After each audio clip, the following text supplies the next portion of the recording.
ಶ್ರೀ ಗುರು ಬಸವಲಿಂಗಾಯ ನಮಃ. ಒಂದು ಮಹಾತ್ಮ ಬಸವಣ್ಣನವರ ವಚನ.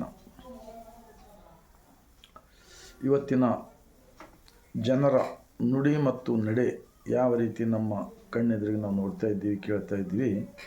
ಇಂತಹ ಒಂದು ನುಡಿ ಮತ್ತು ನಡೆ ಬೇರೆ ಬೇರೆ ಆಗಿರೋದ್ರಿಂದ ಇವತ್ತು ಎಲ್ಲ ಕಡೆ ಒಬ್ಬರನ್ನು ಪ್ರೀತಿಯಿಂದ ಬಾಳುವ ಬದಲಾಗಿ ಮನಸ್ಸುಗಳನ್ನು ಹಾಳಾಗ್ತಕ್ಕಂಥದ್ದು ನಾವು ನೋಡ್ತಾ ಇದ್ದೀವಿ. ಇದಕ್ಕೆಲ್ಲ ಕಾರಣ ನುಡಿ ಮತ್ತು ನಡೆ ಒಂದಾಗಿ ಇರಲಾರದಕ್ಕೆ ಕಾರಣ.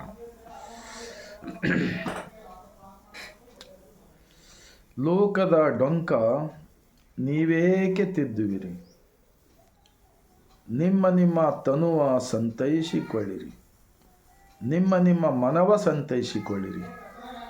ನೆರಮನೆಯ ದುಃಖಕ್ಕೆ ಅಳುವವರ ಮೆಚ್ಚನೂ ನಮ್ಮ ಕೂಡಲ ಸಂಗಮ ದೇವ. ಈ ವಚನದ ಸಂದರ್ಭ ಅನುಸಾರವಾಗಿ ನಾವು ಯಾಕೆ ಹೇಳ್ತೀವಿ ಅಂದರೆ, ಪಕ್ಕದ ಮನೆಯಲ್ಲಿ ಏನೋ ಒಂದು ಕಿರಿಕಿರಿ ಆಗ್ತಾ ಇದೆ ಅಂತ ತಿಳ್ಕೊರಿ, ಯಾವುದೋ ಕಾರಣಕ್ಕೆ ಜಗಳಗಳು.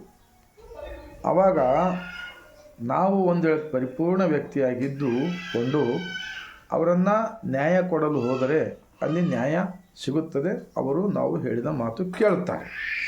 ಒಂದು ವೇಳೆ ನಮ್ಮಲ್ಲಿಯೇ ನಾವು ಸರಿಯಾಗಿದ್ದಿಲ್ಲ ಅಂದರೆ ಅವರು ನಮ್ಮ ಮಾತು ಕೇಳುವುದಿಲ್ಲ ಎನ್ನುವುದೇ ಈ ವಚನದ ಭಾವಾರ್ಥವಾಗುತ್ತದೆ ಎಂದು ಹೇಳ್ತಾ, ತಮ್ಮೆಲ್ಲರಿಗೂ ಸರಿ ಎನಿಸಿದರೆ ಈ ವಚನದ ವಿಡಿಯೋ ಪ್ರತಿಯೊಬ್ಬರಿಗೂ ಕಳಿಸಬೇಕಾಗಿ ವಿನಂತಿಸಿಕೊಳ್ಳುತ್ತಾ ತಮ್ಮೆಲ್ಲರಿಗೂ ಬಸವನಾಡಿನಿಂದ ಮತ್ತೊಮ್ಮೆ ಶರಣು.